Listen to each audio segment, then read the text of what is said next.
Shalom guys, kami dari kelompok 2 akan membahas mengenai teologi Yakobus, di mana teologi Yakobus ini terbagi dalam 3 bagian. Pertama, penderitaan, kedua, iman, dan ketiga, perbuatan baik. Oke, saya Immanuel Desriana Rumengan. Halo. Halo, saya Yesri Yohansa Putri. Priona Pramem. Halo, saya Darmawati Banawa. Annyeong, saya Felicia Brilianda. Dan saya Esther Tudianti Pakiding. Hai, saya Winda Palimbangan. Saya Indiana Palimbangan. Halo, saya Beatrice Devita Rindik.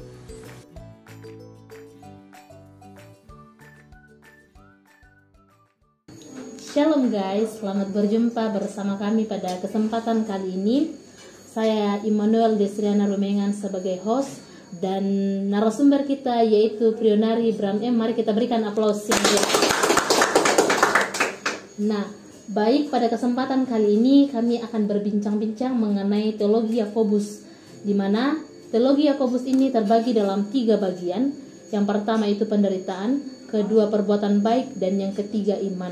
Namun dalam sesi pertama pada kesempatan kali ini kami akan membahas mengenai teologi Yakobus penderitaan. Nah, kira-kira apa yang kemudian menjadi latar belakang kitab Yakobus ini? Menjadi landasan awal ketika membahas teologi ya, menjadi pendorong atau menjadi latar belakang yang kemudian menguatkan kita dalam melihat suatu teologi kitab ketika kita memahami bagaimana pengantar dari kitab itu ya. Jadi lebih khusus kita kemudian membahas pada sesi pertama ini berbicara mengenai penderitaan dalam sudut pandang teologi Yakobus ya. Dalam hal ini kita perlu mengerti terlebih dahulu kenapa kemudian ditulis, siapa kemudian arah tulisan itu dan sebagainya. Nah, latar belakang dari kitab Yakobus itu sendiri kita perlu paham. Yang pertama bahwa kitab ini kemudian menjadi salah satu kitab yang atau yang kemudian bersifat umum. Jadi dilihat dari kitab-kitab sebelumnya ya, itu berbeda. Terus juga bahwa kitab ini kemudian menjadi tulisan oleh Yakobus sebagai pertanggungjawabannya sebagai seorang pemimpin di Yerusalem. Jadi dia semacam bagaimana kemudian dia mampu untuk kemudian mengendalikan akan apa yang dibawanya itu. Nah juga ini ditujukan kepada orang-orang Kristen yang berlatar belakang Yahudi. Nah, jadi itu yang kemudian menjadi latar belakang dari situ. Nah, kira-kira ketika kita mendengar tadi bahwa penulisnya ini adalah Yakobus, terus Yakobus yang mana ini? Ketika kita melihat dalam perjanjian baru bahwa banyak Yakobus yang ada di dalam, terus siapa Yakobus yang dimaksudkan di dalam kitab ini? Ya, betul sekali. Banyak Yakobus yang kemudian disebutkan dari kitab Injil ya. Sangat banyak kemudian tokoh-tokoh Yakobus sehingga ya tentu sebagai orang awam bahkan kita pun juga terus pasti akan mempertanyakan Yakobus yang mana. Misalnya kita lihat ada kemudian Yakobus anak Zebedeus, Yakobus anak Alpeus, Yakobus ayah Yudas juga kan. Dan bahkan ada Yakobus saudara Yesus. Nah, melalui berbagai macam perbincangan para scholar kemudian mempertanyakan hal itu juga. Jadi ini bukan menjadi pertanyaan yang baru bagi kita. Beberapa buku pengantar kemudian sepakat mengarahkan bahwa yang menjadi fokusnya ialah Yakobus saudara Yesus. Hal ini dilihat bahwa bagaimana kemudian Yakobus mendeskripsikan tentang Yesus itu dan dia kenal paham tentang Yesus itu sendiri. Jadi dilihat dari bagaimana dia begitu eratnya kemudian membahas tentang Yesus, maka memperlihatkan bahwa bisa saja kemudian dan bahkan kemungkinan besar orang yang dekat dengan Yesus. Nah, tentu berbicara soal Yakobus saudara Yesus kan itu kan secara literas kita juga bisa pahami mengenai hal itu juga kan ya. Ya, jadi dapat kita simpulkan bahwa sebenarnya yang menulis kitab Yakobus ini adalah Yakobus saudara Yesus. Betul sekali. Karena melihat dari latar belakang bahwa kedekatan antara Yesus dan Yakobus ini sangat erat karena mereka bersaudara. Ya, betul. Nah, saya terlebih dahulu klarifikasi bahwa saudara dalam hal ini kita paham ya. Dalam artian orang memiliki hubungan yang dekat begitu. Ya. Oke, baik. Selanjutnya, kira-kira tahun berapakah kitab Yakobus ini ditulis? Oh iya betul. Ini juga menjadi banyak perbincangan juga ketika kemudian membahas kapan kemudian kitab ini ditulis. Beberapa literatur kemudian ada yang menjelaskan bahwa kitab ini kemudian ditulis di atas tahun 60-an dan sebagainya. Untuk tahunnya sendiri, beberapa sarjana kemudian sepakat diperkirakan tahun 62 Masehi. Ini dilandasi oleh karena ada 2 pertimbangan. Yang pertama bahwa ketika di tahun 62 Masehi kemudian orang-orang sudah mulai, dan bahkan Yakobus sendiri sebagai penulis kitab ini kemudian dia sudah paham bagaimana tentang teologi Paulus. Jadi kita bisa pahami bahwa tentu kalau misalnya berbicara soal seorang yang sudah paham teologi Paulus, maka tentu di atas dari periode Paulus sendiri kan. Jadi diperkirakan tahun 62 Masehi. Nah, sedangkan juga pendukung yang kedua diperlihatkan bahwa kira-kira ranah dari orang-orang yang kemudian mendapatkan surat Yakobus ini adalah mereka yang kemudian biasa disebut dalam Alkitab angkatan kedua. Jadi kemudian angkatan pertama jadi mereka yang betul-betul berhadapan dengan disebut sebagai orang percaya pertama, dan angkatan kedua mungkin besar mungkin anaknya dan sebagainya. Jadi diperkirakan sekitar tahun 62 Masehi. Jadi dapat dikatakan bahwa Yakobus ini adalah angkatan yang kedua ya. Ranah orangnya yang kemudian penerima surat itu begitu. Iya. Ya. Nah, kita sudah membahas mengenai latar belakang penulisan siapa Yakobus ini, dan kita masuk dalam tulisan Yakobus ini, di mana dalam tulisan Yakobus terbagi menjadi 3 seperti yang dikatakan tadi. Namun kita akan lebih fokus pada tulisan Paulus mengenai penderitaan. Betul. Terus apa yang kemudian kira-kira melatar belakangi Paulus Yakobus sehingga ia menuliskan suratnya ini mengenai penderitaan. Penderitaan itu seperti apa yang dilihat oleh Yakobus pada saat itu sehingga ia tertarik dalam menulis kitab ini. Oh iya betul. Jadi artinya menjadi yang dipertanyakan di sini adalah kenapa kemudian menulis tentang penderitaan ya, betul sekali. Sebelum sampai kepada konsep penderitaan yang dimaksud oleh Paulus, latar belakangnya kenapa Yakobus latar belakangnya kenapa kemudian Yakobus menulis surat ini, sebenarnya banyak permasalahan yang terjadi, tetapi ada satu masalah yang kemudian diperkirakan menjadi latar belakang pengangkatan ini, oleh karena orang-orang pada saat itu kemudian arah pemikiran mereka sudah mulai fokus dengan harta duniawi. Jadi sehingga di dalam tulisan-tulisan Yakobus mungkin bisa berbicara tentang etika juga ya, kadang tentang lidah dan sebagainya. Tapi dalam hal ini bahwa melalui pergumulan yang terjadi itulah yang disebabkan oleh karena fokusnya orang terhadap harta duniawi, sehingga apa yang seharusnya menjadi fokus mereka sebagai orang beriman sudah terblurkan oleh bagaimana mereka fokus pada apa yang istilah bersifat semu ya, kalau teologi bahasa-bahasa Paulus dan sebagainya. Jadi pada dasarnya ya kemudian Paulus mengangkat hal ini karena berdasar dari penderitaan itu. Jadi penderitaan-penderitaan yang dimunculkan oleh kefokusan orang-orang percaya pada saat itu pada harta duniawi, sehingga kemudian Yakobus kemudian mencoba mengangkat bagaimana berbicara soal teologi tentang penderitaan itu gitu. Sangat menarik. Ya, betul. Dan kemudian ada salah satu tulisan Yakobus di sini, saya bacakannya dalam Yakobus pasal 1 ayat 2 dikatakan di sini. Saudara-saudaraku, anggaplah sebagai suatu kebahagiaan apabila kamu jatuh ke dalam berbagai-bagai pencobaan. Nah, kira-kira bagaimana sebenarnya pemahaman Paulus akan Yakobus akan hal ini sehingga ia mengatakan anggaplah sebagai suatu kebahagiaan. Bukankah ketika kita mengalami penderitaan, pastinya tentunya kita akan bersedih dan bergumul. Nah, apa yang kemudian melatar belakangi sehingga Yakobus mengatakan berbahagialah? Ya, betul sekali. Tentu sangat kontras ya. Kalau misalnya orang-orang kemudian mengalami penderitaan, haruslah kemudian dia bersedih dan sebagainya. Kenapa kemudian dituntut untuk berbahagia kan? Ya betul sekali. Hal itu kemudian kita harus paham bahwa apa yang kemudian menjadi dasar orang-orang pada saat itu, misalnya kita coba komparasikan ya. Kita lihat dalam Injil Yohanes 9 ayat 3 itu, ketika seorang anak itu lahir buta sejak lahir kan. Kemudian orang-orang bertanya apakah dosanya dari ayahnya atau ibunya atau dosa anak itu sendiri kan. Itu kan menjadi pertanyaan yang lumrah. Jadi perlu dipahami bahwa konteks pada saat itu orang-orang kadang berpikir bahwa ketika mendapatkan penderitaan itu hukuman dari Tuhan. Ya betul sekali kan. Jadi kita lihat juga misalnya dalam konteks perjanjian lama kan, itu secara bahkan tidak secara alegoris lagi, literalis pun dituliskan bahwa orang melanggar mendapatkan hukum dan sebagainya kan. Nah, berbicara mengenai pemikiran seorang Yakobus ini, beberapa sarjana telah memperdebatkan hal ini juga, berbicara soal teologi penderitaan menurut Yakobus. Nah, yang disampaikan di sini ialah bagaimana kemudian Yakobus menyadarkan bahwa apa yang kemudian dialami oleh setiap orang itu ialah bagaimana Allah hendak turut bekerja di dalamnya untuk melihat kapasitas iman kita. Jadi mungkin saja kalau misalnya kita bisa komparasikan kembali, misalnya sama halnya dengan kisah Ayub ya. Ayub. Dia mendapatkan penderitaan untuk kemudian dilihat apakah kemudian dia tetap setia di dalam penderitaan itu. Jadi arah rana dari pemikiran Yakobus itu diarah ke sana.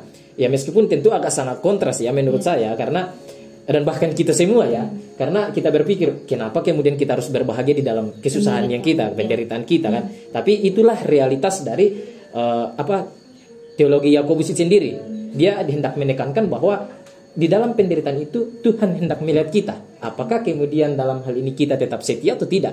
Jadi sebagai standarisasi ukuran iman mungkin saja ya. Iya, karena melihat dunia sekarang ini dan bahkan melihat realitas kehidupan orang-orang, penderitaan itu dianggap sebagai sebuah kutukan atau sebuah kesalahan yang pernah kita buat. Mungkin ada yang mengatakan bahwa dosa yang diperbuat itu merupakan atau hukuman yang kita dapatkan itu dari keturunan. Ya, betul sekali, ya. Nah, jadi luar biasa menarik kitab Yakobus ini menjelaskan bahwa penderitaan yang sesungguhnya itu bukanlah akhir dari segala sesuatunya, melainkan bagaimana cara Tuhan membentuk pribadi kita, bagaimana untuk tetap setia kepada Tuhan. Betul sekali itu.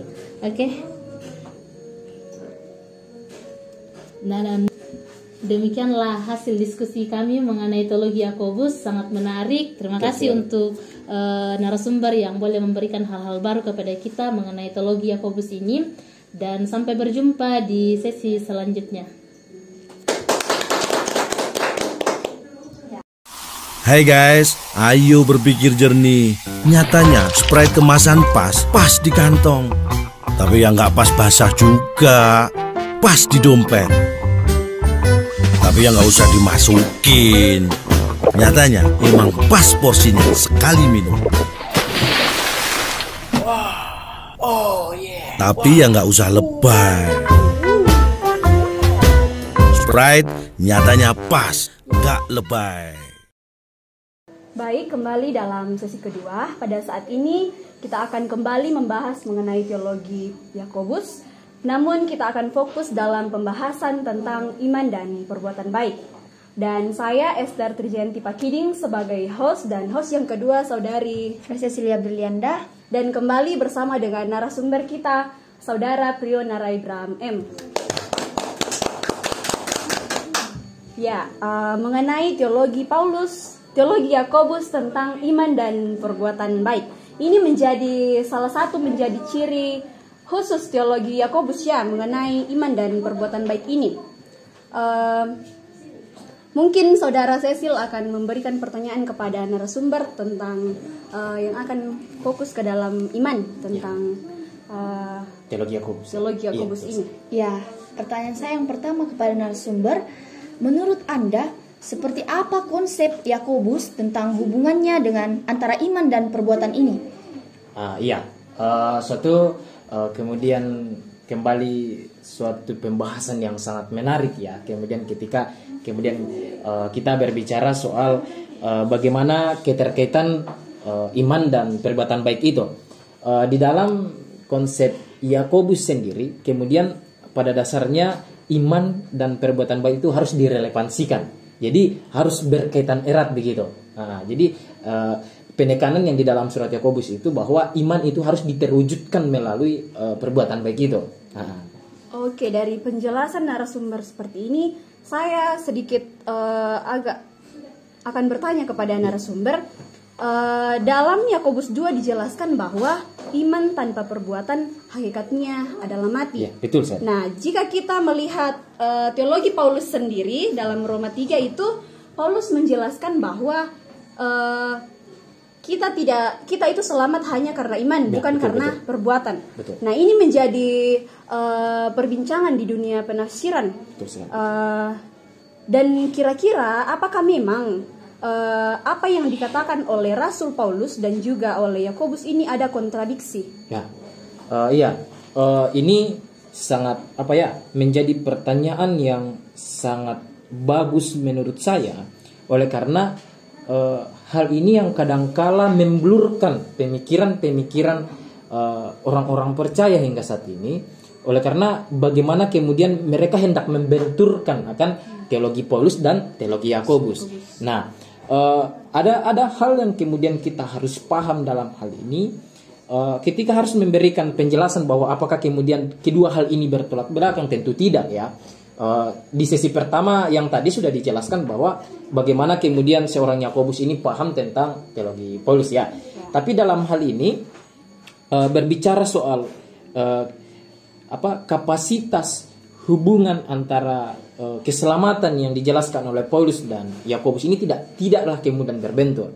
Oleh karena fokus Paulus ialah bagaimana kemudian iman itu ada iman, dan fokus oleh Yakobus ialah perbuatan yang diwujudkan. Sama sudah Cecil tadi pertanyaannya tentang bagaimana kemudian keterkaitan kedua hal itu. Ya tentu kalau berbicara soal apakah hal ini kontradiksi atau tidak, tentu tidak ya, gitu. Oh, jadi tidak ada kontradiksi, hanya fokus penulis yang berbeda ya. Ya, artinya ada hal yang kemudian dari ranah tujuan yang kemudian dalam hal ini yang seolah terlihat. Saya sedikit tambahkan bahwa kadang-kala orang kemudian diblurkannya. Mereka berpikir bahwa apa yang dimaksudkan oleh Yakobus berbicara soal iman tanpa perbuatan adalah mati, itu mereka berfokus mati yang dimaksudkan ialah pada keselamatan. Jadi harus ada penekanan yang lebih jelas bahwa yang dimaksudkan oleh Yakobus ialah kehidupan yang tidak berguna dalam hal ini, misalnya ya bagi orang Kristen kan. Tapi dalam artian bahwa soal jaminan keselamatan itu, saya sedikit pakai literasi dari Leon Morris, mungkin ini Leon Morris di dalam teologi Perjanjian Baru, dia kemudian menjelaskan bahwa berbicara soal keselamatan itu hak dari Allah sendiri, hak mutlak bagi Allah gitu. Ya, seperti yang kita ketahui bahwa orang beriman pasti saja akan mendapat cobaan. Ya, betul sekali. Bagaimana konsep Yakobus memandang pentingnya ujian dan pencobaan ini dalam menguatkan iman seseorang? Nah, betul. Di sesi pertama kita sudah bahas ya tentang bagaimana penderitaan. Jadi ada relevansi atau ada keterkaitan antara bagaimana penderitaan itu. Namun dalam hal ini ketika kemudian kita harus erat kaitkan dengan bagaimana perbuatan baik itu, secara alegoris kemudian kita paham bahwa bagaimana melalui penderitaan itu kemudian kita dibentuk. Jadi setelah disimpulkan yang pertama host yang pertama bahwa melalui penderitaan yang kemudian jalani itu akan membentuk kita untuk kemudian selalu berbuat baik, yang kemudian terwujud dari iman itu kemudian terwujud melalui perbuatan baik itu kan gitu. Sudah jelas ya dijelaskan oleh narasumber apa maksud Yakobus mengenai perbuatan baik ini. Ya. Mungkin ada penjelasan lagi dari narasumber kedua mengenai iman, karena dari perbuatan baik sudah sangat jelas. Ya, bagaimana kan iman tanpa perbuatan tadi dijelaskan sama dengan mati. Iya betul. Mati yang menjelaskan konsep iman tanpa perbuatan. Kira-kira konsep Yakobus ini seperti apa? Ya, iya. Saya kemudian masuk lebih jauh karena kita sudah berbicara mengenai teologi.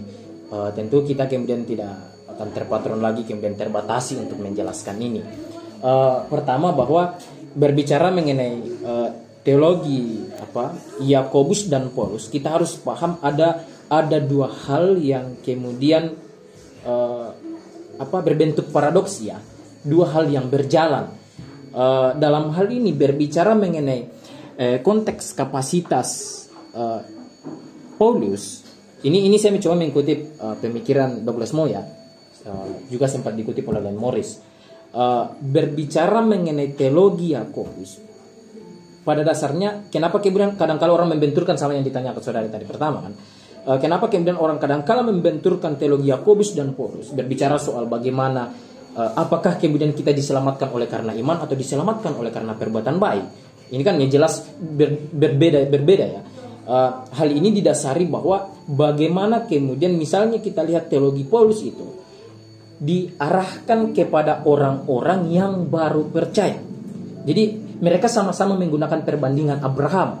Jadi kalau teman-teman baca di dalam surat Yakobus sendiri dengan teologi Paulus, kemudian mereka menggunakan patron Abraham. Nah, yang kemudian dijelaskan oleh Yang dijelaskan oleh Paulus ialah langkah pertama sebagai orang percaya. Langkah pertama sebagai orang percaya ialah memiliki iman. Itu menjadi suatu hal yang menjadi suatu hal yang wajib. Nah, itu berbicara soal kapasitas. Paulus berbicara soal kita diselamatkan oleh karena iman. Nah, ketika kita sampai kepada teologi Yakobus yang berbicara soal perbuatan baik, ini tidak berada dalam kapasitas keselamatan lagi, tetapi memperlihatkan bagaimana kehidupan orang percaya itu harus diperlihatkan. Apakah ini hanya atau sebagai respon sebagai orang beriman harus ada respon dengan melakukan perbuatan baik atau seperti apa? Ya, justru ya memang seharusnya ya. Jadi berbicara soal ini justru seharusnya iman itu diperlihatkan melalui perbuatan baik itu, supaya kemudian orang bisa melihat bagaimana orang ini beriman sesuainya kan.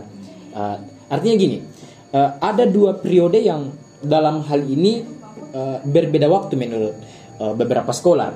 Ketika berbicara soal Paulus, itu berbicara bagaimana Abraham ketika dia hendak menjadi orang percaya, sehingga dibutuhkanlah iman. Ketika berbicara soal teologi Yakobus, itu berbicara bagaimana Abraham kemudian hendak mempersembahkan anaknya. Jadi ada rentan waktu yang berbeda. Jadi berbicara soal teologi Paulus memperlihatkan bahwa kita hendaknya kemudian beriman sebagai langkah kita orang percaya. Itu juga langkah iman seorang orang pertama. Tapi ketika berbicara soal teologi Yakobus, itu memperlihatkan bahwa karena kita telah percaya, perlihatkanlah hal itu sebagai iman itu harus perlihatkan dalam kapasitas perbuatan baik itu. Nah, jadi ada perbedaan yang kontras kan gitu. Iya. Narasumber sudah mengatakan bahwa iman adalah implementasi dari harus di perbuatan baik. Iya, betul, diimplementasikan ke perbuatan baik. Ya. Jadi kira-kira menurut Anda bagaimana konsep Yakobus ini menanggapi ketidakadilan sosial dalam hubungannya dengan iman? Ya, betul sekali. Ketika kemudian mengaitkan dengan ketidakadilan sosial ya, betul. Hal ini ya tentu kembali pada konsep awal yang tadi. Untuk kemudian kita paham secara jauh, ya kita kemudian paham bagaimana realitas konteks yang dihadapi pada saat itu. Yang dalam hal ini bahwa tentu orang terfokus kepada harta duniawi, ya bisa saja orang kemudian harus melakukan hal-hal yang diinginkan untuk mendapatkan harta duniawi itu kan. Jadi dalam hal ini ketika harus sampai ke sana, maka berbicara soal iman itu kita kemudian orang percaya dituntut untuk kemudian dapat berbuat baik. Apalah bedanya kita dengan orang-orang di luar sana kalau kemudian kita tidak harus memperlihatkan keimanan kita itu kan sebagai identitas kita. Ya menjadi menjadi jati diri bagi kita sebagai orang percaya. Jadi bagaimana kemudian Yakobus menanggapi ketidakadilan sosial itu ya pada dasarnya bahwa iman harus diimplementasikan untuk keluar dari ketidakadilan itu, betul. Ya, dan ada satu perkataan Yakobus tentang pengendalian lidah. Ya, betul. Menurut saudara, bagaimanakah konsep pengendalian lidah ini dan dampaknya terhadap iman kita? Oh iya, betul sekali. Di dalam surat Yakobus itu kan sempat membahas tentang lidah kan. Jelas bahwa ketika kita berbicara mengenai lidah secara literalis kemudian dijelaskan Yakobus juga kan. Lidah ini kecil, tak bertulang dan sebagainya, tetapi dia bisa menjadi singa bagi kita kan. Dalam hal ini bahwa kadangkala kita kemudian jatuh kepada perbuatan tidak baik, bukan karena perbuatan kita tetapi dari lidah kita. Sehingga kemudian kita diarahkan oleh Yakobus ini untuk kemudian kita bagaimana mengelola setiap komponen tubuh kita. Jadi saya mencoba memberikan produksi makna yang baru ya ketika membaca hal ini, bahwa kemudian kita dituntut bahwa seluruh tubuh kita kemudian harus diproyeksikan untuk perbuatan baik. Bahkan ketika Yakobus menyinggung tentang lidah ya, mungkin kita berpikir dia tidak bertulang, dia kemudian dan sebagainya kan. Dia kemudian harus dituntut untuk kemudian memproyeksikan itu. Jadi ada keterkaitan yang sangat erat begitu. Oke, kita sudah membahas cukup dalam ya mengenai iman dan perbuatan baik ini. Dan ini sangat ditekankan oleh Paulus dalam kitabnya. Kira-kira Yakobus menekankan ini dalam suratnya, apakah ada pengaruh atau latar belakang dari penerima surat Yakobus ini menurut saudara? Oh iya. Kalau menurut saya pribadi ya, kemudian itu sangat jelas dipengaruhi oleh kemudian siapa yang menerima surat ini. Iya, karena tadi saya sudah jelaskan bahwa orang-orang yang menerima ini ialah mereka yang telah percaya. Jadi mereka tidak berada pada kapasitas bagaimana kemudian harus dituntut untuk beriman. Mereka sudah beriman. Sisa yang dituntut ialah bagaimana kemudian mereka mampu mengimplementasikan keimanan itu melalui perbuatan baik, begitu. Ya, mungkin sesi 2 pada kali ini yang membahas iman dan perbuatan akan sampai pada saat ini saja. Dan untuk kalian, terima kasih sudah menyaksikan kami setia hingga akhir pada podcast kami ini. Kami ucapkan terima kasih. Shalom.